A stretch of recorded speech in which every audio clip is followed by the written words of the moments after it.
Hello, friends. This is Darren Hayes of Pigskin.com. Before we take you to your favorite Sports History Network show, just want to tell you a little bit about some merch that you can pick up that represents your favorite SHN podcast. So far, there's t-shirts, coffee mugs, and even books from some of the authors that do podcasts right here on SHN. Who could buy something better than that, than have the history right from the gentleman that you hear talking about it? But we also are adding things each and every day. And where's that store, may you ask? Well, it's at SportsHistoryNetwork.com. Up at the top, there is the SHN merch button. Click on that. It'll take you right to the store, and you can be representing your favorite podcast and show the world that, hey, on the swag that I'm using, it's the headquarters of sports yesteryear, Sports History Network, and my favorite podcaster, the Sports History Network store. Shop there today.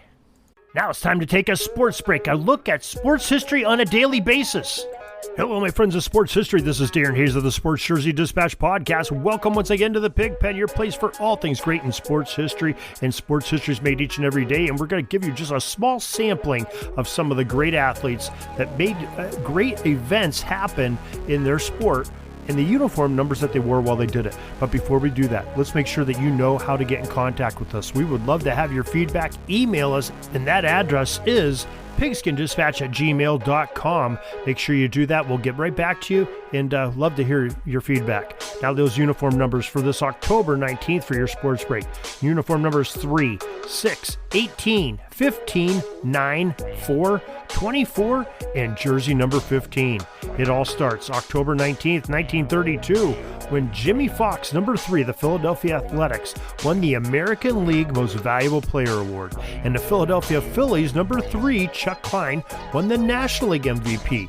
It was a year where both Philadelphia teams had a Most Valuable Player for the respective leagues.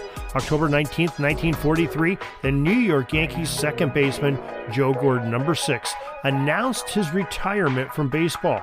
But the future Hall of Famer would come out of that retirement and play off and on through the 1950 season with both the Yankees and later the Cleveland Indians. October 19th, 1949, the A's traded second baseman number 18 Nellie Fox to the White Sox for number 15 Joe Tipton. October 19th, 1957, the Montreal Canadian number 9, Maurice Richard, became the first NHL player to score 500 goals. Known as the Rocket, he enjoyed a very fruitful career in the National Hockey League. October 19th, 1966, Bobby Orr made his NHL regular season debut for the Boston Bruins, wearing that number 4 he made so famous against the Detroit Red Wings on that evening.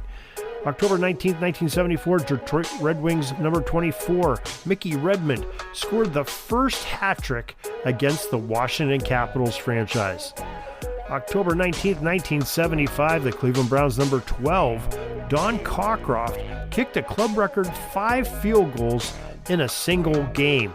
And I still can't get used to that, having a kicker be number 12. You think of that mainly as a quarterback number, but Don Cockcroft was definitely number 12 for the Cleveland Browns. October 19th, 1997, it was the 700th recorded home run hit in the World Series when Cleveland Indians slugger number 15, Sandy Alomar, smashed a shot over the wall to make that number 700 in the history of the World Series. That's quite an accomplishment, quite a milestone to be hit for all of baseball, so everyone celebrated that day. So we're so glad that you joined us for this little sports break to give you this sports history, the uniform numbers, the athletes, and we do this each and every day. Hope you'll join us each day. If in the meantime, if you want some more sports history, well, go to SportsHistoryNetwork.com. There are our podcasts, which is this one that you're listening to, and Pigskin Dispatch podcast, as well as Orville Mulligan, our audio drama that's set back in the 1920s with a fictional sports writer covering actual events in sports history. It's a great educational thing. We have a piece over on the Army-Navy game 1924 was out just yesterday. We have that re-released, and it's great things. We got some good stuff coming up here in the next couple months. I think you will really enjoy the sports history. Orville Mulligan, sports writer. Your favorite podcast provider has it, or go to orvillemulligan.com.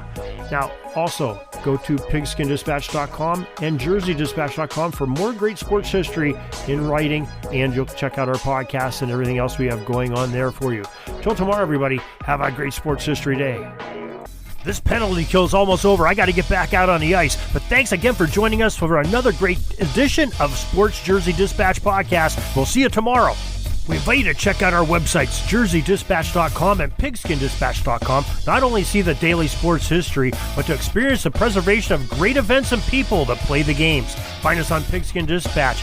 It's also on social media outlets of Facebook, Twitter, Instagram, and don't forget the Pigskin Dispatch YouTube channel. You get all your daily sports history. Pigskin Dispatch is happy to be associated with the Sports History Network, the sports headquarters of yesteryear, found at sportshistorynetwork.com. This podcast is part of the Sports History Network, your headquarters for the yesteryear of your favorite sport. You can learn more at sportshistorynetwork.com.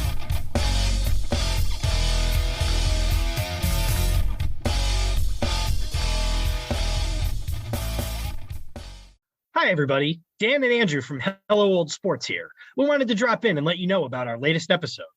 That's right. We interviewed the co-authors of Phyllis George, Shattering the Ceiling, a biography of groundbreaking broadcaster Phyllis George.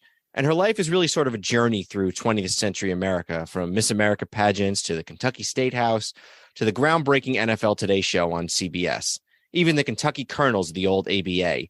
We got into all sorts of stories about the Celtics under Red Auerbach, about the interview with Roger Staubach, about really all sorts of things, a fight between Brent Musburger and Jimmy the Greek.